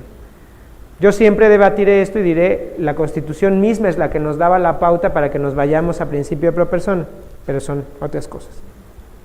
¿Le parece positivo el reconocimiento de la jurisprudencia emitida por la Corte Interamericana? Sí, por supuesto, ya dije es un avance respecto al 912 e incluso ya les compartí mi interpretación. La jurisprudencia de la Corte Interamericana puede ser entendido este asunto como una excepción a la excepción y prevalecer incluso sobre una restricción constitucional. Habrá que ver.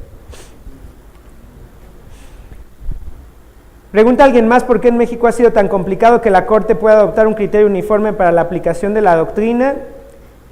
Bueno, pues porque la Corte, como toda autoridad, está integrada por personas, esas personas tienen convicciones. Aquí creo que debieron estar a sus convicciones más que lograr un consenso aparente que no lograron, lo cual creo que complicó mucho. En materia de derechos humanos soy de las personas que piensan que no hay negociación, que no hay consenso, que los derechos humanos tienen que defenderse como el coto vedado, como una cuestión indecidible, y a mí no me gusta ver a la Corte haciendo consensos interpretativos en lugar de fallar conforme a convicciones y lectura de la Constitución. Pero eso soy yo. Ese es mi punto de vista personal. Se reconoce, por supuesto, el intento de lograr una decisión de corte constitucional y trascender las divisiones, pero no hay forma ahorita. ¿Por qué ha sido tan complicado? Por eso, pues porque tienen una formación, porque son personas que están en la cúspide de un poder y bueno, pues porque habrá que ir rotando a su personal y a sus integrantes para que esto se vaya dando. Creo que hemos avanzado de 20 años para acá, sin duda, y creo que avanzaremos más. En este curso de la MIG me ha tocado conocer buenas prácticas y les aseguro que hay avances. Estamos iniciando, es una época de inicio. ¿Fue muy complicado antes de la reforma de 2011? Sí. ¿Se ha empezado a mover esto? Sí. ¿Esto puede causar desorientación? Sí. ¿Qué tenemos que hacer? ¿Quedarnos en esa desorientación o criticar todo? No, creo que tenemos que sacar el mejor provecho de esto y seguir apuntando hacia lo más favorable. ¿Se podría considerar que la diferencia radica en la forma en que están redactadas? Se refiere, dice, ¿por qué hay tantos problemas y por qué en Colombia ha sido más fácil? Y nos pregunta, ¿por qué en Colombia ha sido más fácil? Y si esto tiene que ver con la diferente redacción de las constituciones para la aplicación del control difuso y el tema pro persona y el tema de la jerarquía de tratados internacionales respecto de la Constitución. Habrá una unidad dentro del curso de AMIG de experiencias de derecho comparado. Yo no me adelanto a esa unidad. Lo que sí les digo es que en la Constitución colombiana, el artículo segundo, el artículo 94, el artículo 93 y el artículo 94 son determinantes para este asunto. El artículo segundo dice cuáles son los fines esenciales del Estado. O sea, en el artículo segundo de la Constitución colombiana nos recuerdan que el Estado es un instrumento al servicio de las personas y que la finalidad de toda autoridad del Estado es servir a la comunidad, promover la prosperidad, garantizar los derechos de las personas, facilitar la participación en las decisiones que les afectan, en la vida económica, política, cultural, defender la independencia del país, mantener la integridad territorial, asegurar la convivencia pacífica y la vigencia de un orden justo. Hay veces que se nos olvida que la Constitución y todo el derecho es una herramienta. Hay muchas veces que se adoptan posturas en las que las personas son las que están al servicio de las instituciones cuando tendría que ser completamente al revés. Bueno, el artículo segundo de la Constitución colombiana recuerda eso y luego dice que las instituciones, las autoridades de la República se instituyen para proteger a todas las personas. Si ustedes leen algún día este artículo segundo colombiano, ojalá que como yo vean cierta similitud con nuestro párrafo tercero del artículo primero constitucional. Ahí donde se dicen las obligaciones de toda autoridad, ahí donde se les ponen los deberes para respetar nuestros derechos, garantizarlos y evitar sus violaciones o repararlas, creo que se está dando una clave de entendimiento de todo nuestro orden jurídico y de todas nuestras autoridades. Tienen un artículo cuarto allá en Colombia que dice que la Constitución es norma de normas, que en todo caso de incompatibilidad entre la Constitución y la ley u otra norma jurídica se aplicarán las disposiciones constitucionales. Y esto, podría usted decir, bueno, y si tienen eso, ¿cómo es que no defienden la supremacía jerárquica de la Constitución?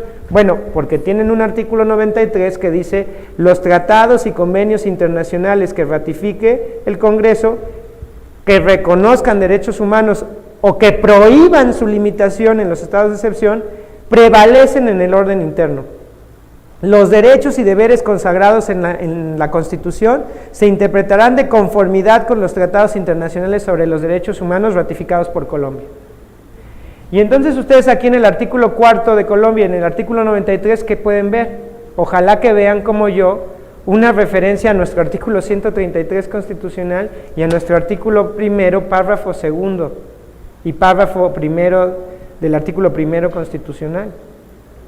Claramente, hoy el 133 es usado de excusa para decir que la Constitución es jerárquicamente suprema y claramente parece desconocerse el contenido del artículo 1, cuando en Colombia, con una disposición como el artículo 4, mucho más radical en la prevalencia de la Constitución, no tienen problema en leerlo conforme al artículo 93. Como desde mi punto de vista muy personal, no tendría que haber problema de leer el 133 conforme al artículo 1 para entender que el principio de proporción es clave de entendimiento y que conforman un sistema de normas, tanto las de fuente internacional como las de fuente constitucional. Y finalmente tienen un artículo 94 que dice que la enunciación de derechos y garantías contenidos en la Constitución y convenios internacionales vigentes no debe entenderse como negación de otros que, siendo inherentes a la persona humana, no figuren expresamente en ellos. Además de ser base para derechos no enunciados, ¿no?, esto es también un principio pro persona. Nunca tomes de pretexto una disposición constitucional o convencional para desconocer derechos, para reducirlos. Y creo que eso lo seguimos teniendo. Entonces, en respuesta a esta pregunta del público a mí, yo no creo que haya diferencias irreconciliables en los textos constitucionales, por lo cual vuelvo a concluir que sí es un tema de las decisiones personales y sobre las cuales tienen que asumir responsabilidad nuestras autoridades. Nuestra Constitución es más que suficiente y creo que es de las más avanzadas en el texto como para irnos con la posición más favorable. Dice alguien más que si se está olvidando el principio pro persona, de nuevo, una lectura hoy, pues una lectura, yo diría que una lectura arrebatada de lo que sucedió en la contradicción de tesis 293 haría concluir que sí, que el principio pro persona quedó relegado. Yo estoy en contra de esta lectura. Yo no creo que el principio de pro persona esté relegado porque 5 o 6 votos están a favor de ese principio de pro persona para resolver caso por caso vía ponderación. ¿No va a quedar en la jurisprudencia? No va a quedar en la jurisprudencia. ¿Qué va a quedar en el engrose? Probablemente no quede en el engrose. Y aquí hay una pregunta determinante. Un engrose que tiene 10 votos concurrentes, de los cuales 6 votos concurrentes o un voto particular y 5 votos concurrentes dicen una cosa y el engrose dice otra cosa, ¿a qué obliga? O sea, en términos formales, ¿cuál es la decisión? Porque eso es lo que nos vamos a tener que preguntar. ¿Cuál es la decisión? ¿Quién sabe? No sé, si la jurisprudencia de la Corte Americana sería aplicable en todos los casos. Pues yo ya dije que mi postura es que sí, que inclusive es una excepción de la excepción.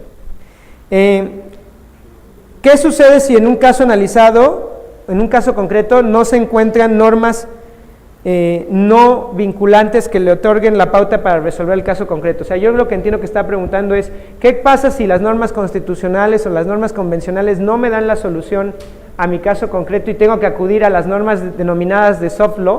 O sea, a una serie de reglas y principios, algunas declaraciones en Naciones Unidas y tal, algún informe de una relatoría o de la Comisión Interamericana, pues yo digo que las ocupen, pues ese es el principio pro persona que está en el párrafo 2 del artículo 1, busquen el estándar más favorable y ahí no hay problema, se pueden importar estos estándares.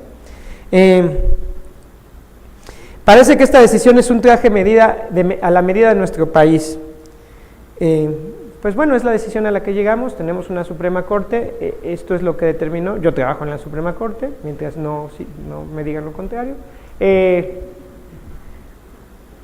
¿Está hecha la medida mexicana? Bueno, sí hubo creo que cierto nacionalismo al no aceptar el término bloque de constitucionalidad y decir que esto es particular en Colombia, porque yo creo que va creciendo un entendimiento continental sobre esa expresión, pero bueno, si aquí le decimos parámetro de control de la regularidad, también no importa. Si le dimos mazacote de derechos, tampoco importa. Si ustedes quieren poner en su demanda en la caja de los derechos, pues tampoco importa. Lo que importa son las funciones que cumple. A la mexicana, bueno, pues cada quien es nacionalista como quiera.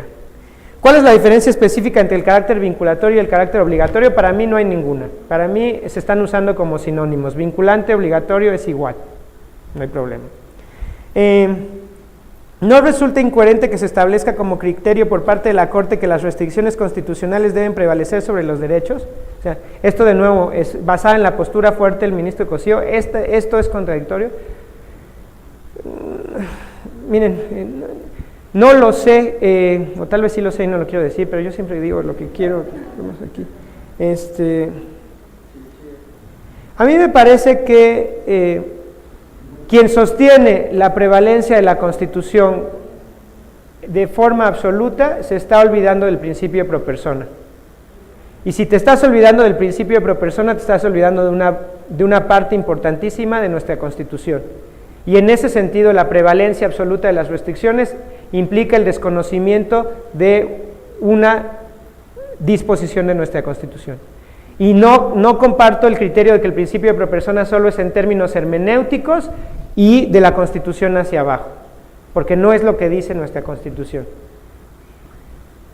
Es una contradicción. A ver, yo creo que se puede aceptar. Yo creo que tú puedes aceptar una norma de fuente internacional al parámetro de control de regularidad y que ese parámetro de control de regularidad tenga diversas jerarquías. Sí creo que en el papel, o sea, sí creo que en teoría puede haber esa posibilidad. Lo que pasa es que no considero que esa posibilidad existe en nuestra Constitución. En una Constitución en donde se diga las normas sobre derechos humanos tienen rango constitucional, de fuente internacional tienen rango constitucional, pero aparte se diga, en esta Constitución siempre han de prevalecer las normas tales y cuales, porque estos derechos son los más importantes, o sea, donde la propia Constitución distinga entre sus disposiciones y les dé un un valor diferente, entonces creo que sí, llegas a la Constitución, piensas que eres igual, pero no eres igual, porque la Constitución te está diciendo que hay diferencias. Yo no creo que en nuestra Constitución exista ninguna disposición que nos diga que algo prevalece sobre algo que también es Constitución. O sea, yo no creo que el 130 sea más importante que el primero. No creo que el segundo sea más importante que el 21. No creo que el 20 sea más importante que el 113 de nuestra Constitución. Y como ya aceptamos que las normas sobre derechos humanos de fuente internacional tienen ese rango constitucional, no creo que el artículo 25 de la Convención Americana pese más o pese menos que el artículo 103 y 107 constitucionales. Creo que son complementarios y yo creo que la clave de entendimiento es el principio de pro persona, porque eso dice el párrafo segundo del artículo primero constitucional. En el papel puede no ser contradictorio, en nuestra Constitución sí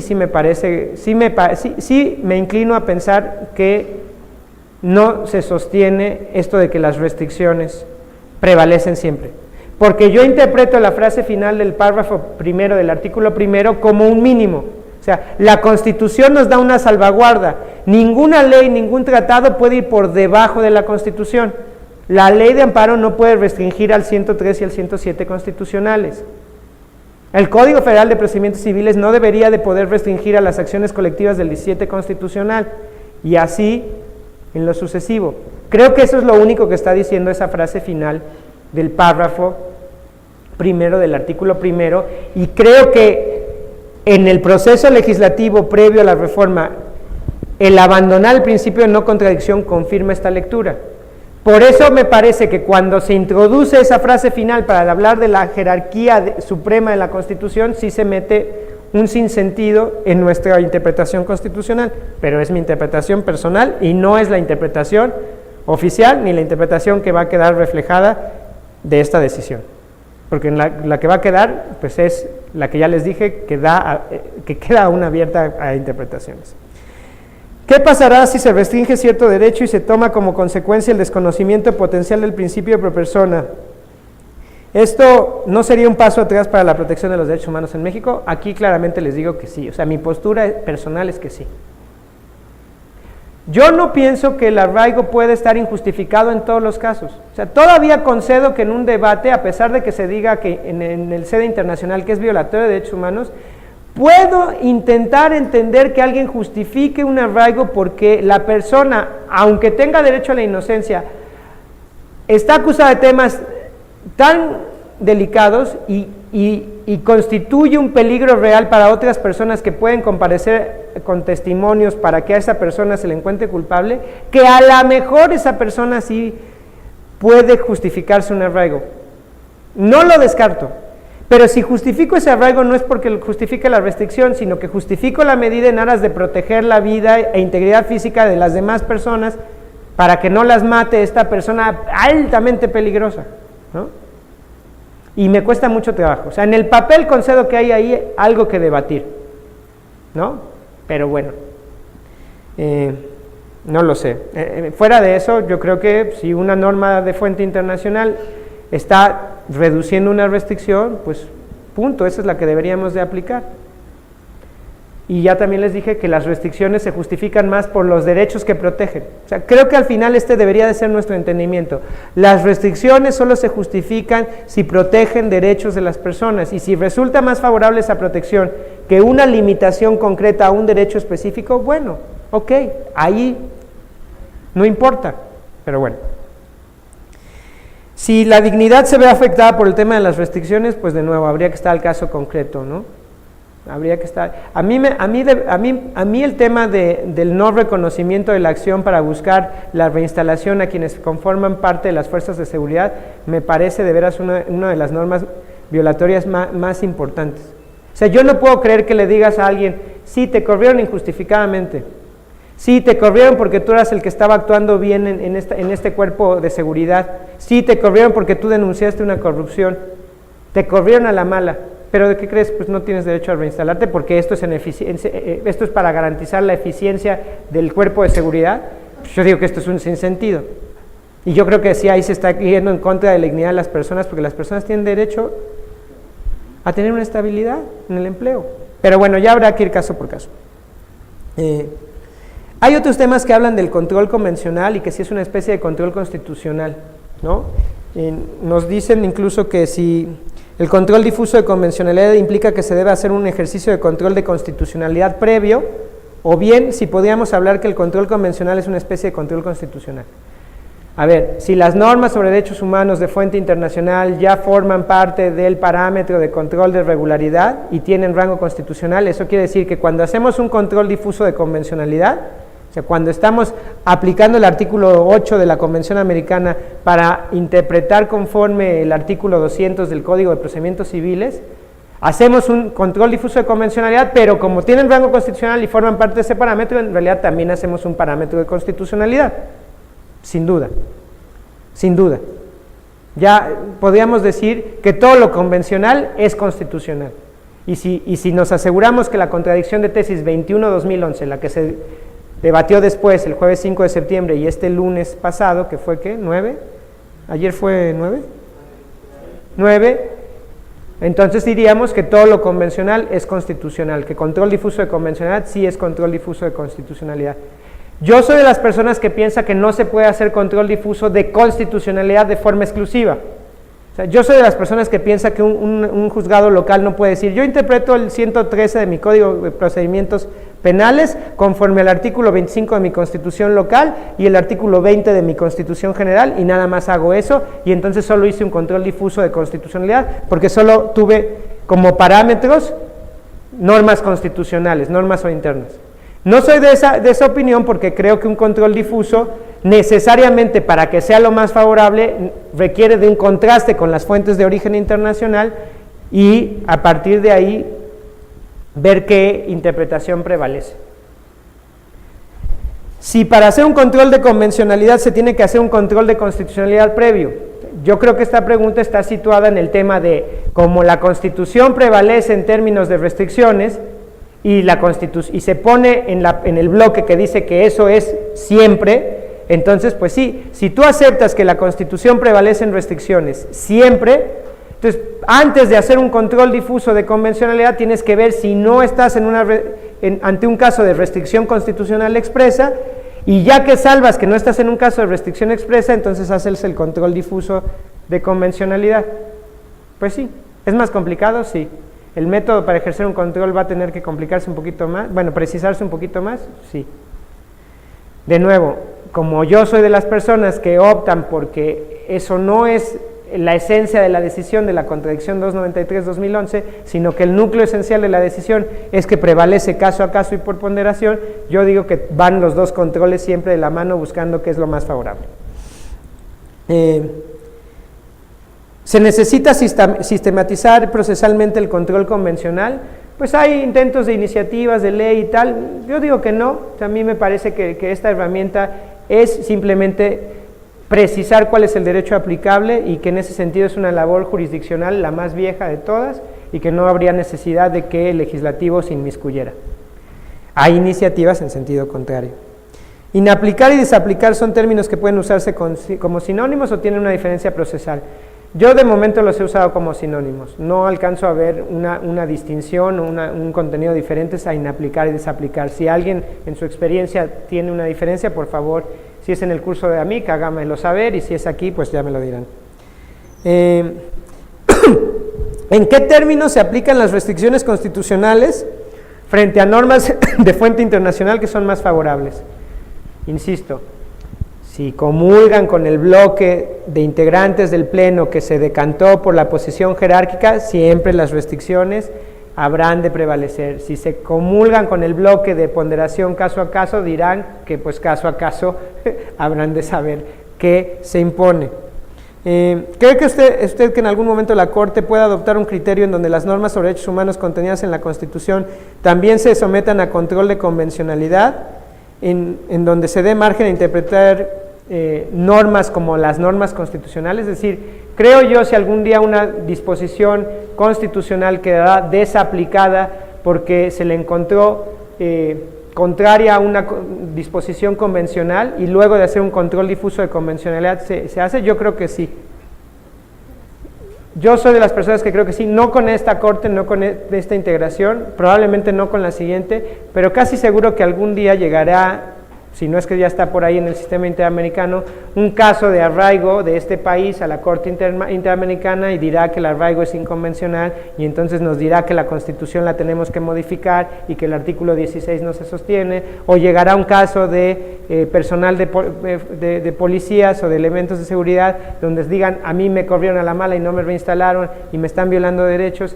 Y creo que eso llegará al sistema convencional o internacional, sea al interamericana, y creo que eventualmente cambiaremos.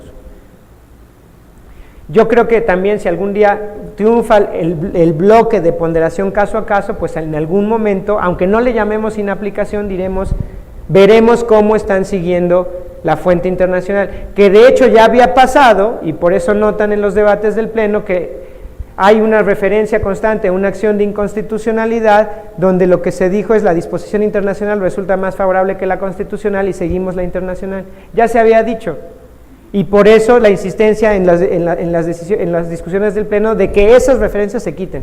O sea, también hoy es posible interpretar que ese criterio ya quedó superado, pero eso de nuevo solo desde el bloque que lo ve en términos jerárquicos. El artículo 133 constitucional establece regla de validez para tratados internacionales que deben estar de acuerdo con la Constitución para poder ingresar al sistema jurídico nacional, y eso deja intacto el principio de supremacía, me imagino que en términos jerárquicos. Yo diría, el 133 es un artículo que tiene como principal función identificar las fuentes normativas o algunos de los componentes normativos de nuestro ordenamiento jurídico. Es decir, ¿cuáles son las fuentes de derecho en nuestro ordenamiento jurídico? La Constitución general, la Constitución locales, las leyes generales, las leyes federales, las leyes locales y los tratados internacionales, todos. Yo no creo que tenga una función en términos de jerarquía el 133 constitucional. Yo creo que sí estaba dando la posibilidad para que los órganos jurisdiccionales locales le dieran una preferencia a la ley suprema de la Unión, pero esto es más bien una cláusula federal. Esto es una garantía a la cláusula federal, no al tema de jerarquías. De hecho, lo federal y lo local normalmente no van a chocar porque son diferentes ámbitos competenciales.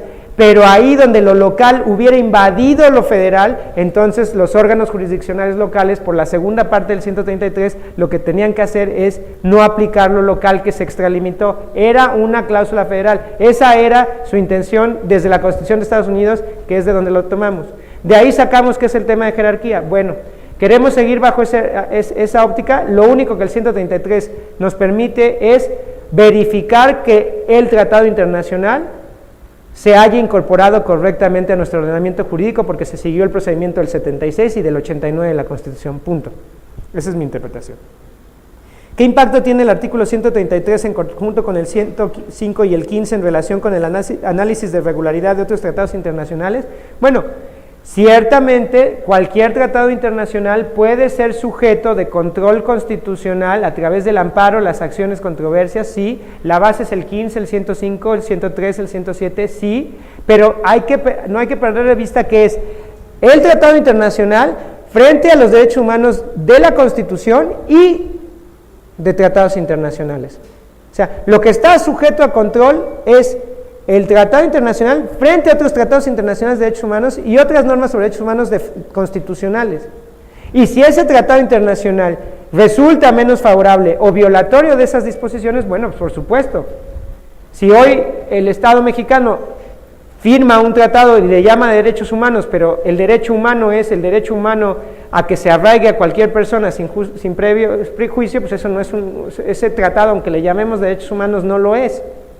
Y si firma un tratado en donde se asegura la absoluta confidencialidad de la información de las empresas, contrario a la información medioambiental o a la protección de las personas, pues ese tratado estará sujeto a un control, porque no va a ser la norma más favorable, eso sí, sin duda. Considera que lo resuelto en el Pleno retrocede porque señala que la Constitución tiene jerarquía por encima de los tratados, tratándose de restricciones frente a lo ya establecido en el Varios 912. Yo ya he dicho que el Varios 912-2010 traía el tema de que la interpretación conforme en sentido amplio se guiaba por el principio de pro persona. Ya he dicho que lo que depara de esta decisión de la contradicción 293 sí es la prevalencia de la Constitución, pero también he dicho que no sé cómo interpretarlo, si en cada caso vía ponderación o por regla general. Si es por regla general, sí es un retroceso. Si es cada caso en vía ponderación, pues ya veremos en cada caso concreto. ¿Cuál es el alcance y verdadero efecto de la presunción de constitucionalidad? Pues continúa la presunción de constitucionalidad y de legalidad. Lo que pasa es que hay que hacer, en el momento en que se someta a un ejercicio de control difuso, pues hay que hacer el contraste, punto. La presunción de constitucionalidad o legalidad nos sirve para conducirnos en sociedad, ¿no? Para que ustedes no digan, a mí se me hace que esta ley es inconstitucional, entonces no la cumplo. A mí se me hace que este impuesto es inconvencional y no lo pago. Sí, como particular sí necesitamos la presunción porque de lo contrario viviríamos en la anarquía, pero una vez que ya se somete a un control difuso en un órgano jurisdiccional, pues no, es solo un contraste, es solo ver qué derecho es el aplicable al caso exactamente.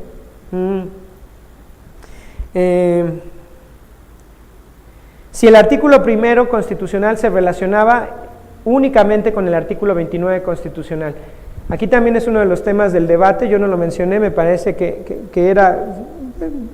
no me pareció determinante, pero había quien decía, ojo, el tema de que la última frase, el párrafo primero del artículo primero, se refiere a supuestos y condiciones para restringir y suspender los derechos, solo está referido a los supuestos del artículo 29 constitucional, es decir, solo aplica al estado de excepción, o a lo que antes conocíamos como suspensión de garantías. Yo digo que es una interpretación. A veces hasta me gustaría coincidir con ella porque entonces le quitaría uno de los argumentos de peso al bloque jerárquico. Pero lo cierto es que la Constitución establece restricciones. El amparo no procede en materia electoral. Ahí dice el 107. Entonces, si fuera el primero párrafo referido solo al 29, ¿qué categoría le doy a esa excepción del amparo en materia electoral? Entonces yo por eso creo que no, que se está refiriendo en términos generales a cualquier restricción. ¿Afecta el control difuso ex oficio esta contradicción 293-2011? Yo creo que lo complejiza. Ya hemos hablado aquí de algún método, en el curso de la MIC todavía no se habla de ese método, así es que no me adelanto. Pienso solamente que hoy hay que tomar en cuenta que hay que justificar por qué aplicamos una sentencia de la Corte Interamericana como vinculante y determinante para resolver el caso concreto, y en todo caso creo que es determinante identificar si hay una restricción constitucional y se aplica por regla general o caso por caso a nuestro caso. el que estamos ejerciendo control difuso. Pero la mayor parte del tiempo las restricciones no van a entorpecer nuestro control difuso. No encontremos restricciones a todo, hay pocas restricciones. Ubiquémoslas y entendamos su justa dimensión. Me quedo con una última, porque ya se están acabando aquí los minutos de grabación, aunque aquí nos podamos quedar platicando con ustedes, para el curso de la MIG ya nos quedan 6, 7 minutos, y hay una que, bueno, una que es toral, ¿no? Y dicen, bueno, con todo y resolución y jurisprudencia derivada de la contradicción 293-2011, si yo, órgano jurisdiccional local, considero que esto es un retroceso y que lo más favorable es atender al principio de pro persona, ¿qué hago? Es una pregunta intensa, ¿no? Yo trabajo en la Corte y no puedo decir que se desconozca la obligatoriedad de una jurisprudencia, porque me estaría tal vez olvidando de los artículos de la ley de amparo, ¿no? Eso es lo que yo tendría que decir con firmeza. Pero yo ya he dicho aquí que esta jurisprudencia, sea lo que resulte, tiene que ser analizada e interpretada de la forma más favorable, acorde a el núcleo esencial de la verdadera decisión de la Corte en este caso. Y ya he dicho que no sé cuál sea, que hay que ver el engrose y los votos. Yo no puedo decir que no es obligatoria la jurisprudencia resultante. Sí puedo decir que alguien, si tiene la convicción en un órgano jurisdiccional para no aplicar una jurisprudencia que le es vinculante del Tribunal Colegiado de la Suprema Corte, porque entiende sin lugar a dudas que eso violenta derechos humanos, puede hacer una interpretación conforme de los artículos que hablan de la obligatoriedad de la jurisprudencia nacional. Y puede decir, claro, hay artículos en la ley de amparo que disponen que la jurisprudencia por reiteración, por contradicción o por modificación es vinculante, pero yo interpreto es vinculante siempre y cuando no me haga violar derechos humanos, porque yo tengo una obligación constitucional de atenderlos. Y entonces le doy mayor peso a la Constitución que a la jurisprudencia, o le doy mayor peso a la Convención que a la jurisprudencia. Esto es una idea muy atrevida. Hay quien diría que es una idea peligrosa, hay quien diría que rompe pues nuestro sistema de control, que tenemos un órgano terminal, hay quien diría que esto daría total inseguridad jurídica. No sé si sea así. Lo cierto es que puede ser que ese órgano judicial esté salvando la responsabilidad internacional del Estado. Y puede ser que aunque le sancionen, al final una corte internacional le diga, pues sí, tenía razón ese primer criterio. Para alguien que tenga esa responsabilidad, pues cabe hacer esa interpretación conforme. ¿Esto es peligroso? ¿Esto va a ser un caos? Yo digo que esta es una de las mejores consecuencias de la reforma, porque entonces tenemos que invertir en nuestros órganos jurisdiccionales locales y confiar que sean elementos de diálogo directo con la Constitución. A la Constitución no tiene dueño, la Constitución es de todo el mundo, la Constitución no es nada más de la Suprema Corte de Justicia y los tribunales colegiados, la Constitución es de todo órgano jurisdiccional, y todo órgano jurisdiccional, local o federal, incluso la Suprema Corte, están para servir a las personas. Este es el verdadero diálogo jurisprudencial, no en términos jerárquicos, pero esa es mi opinión.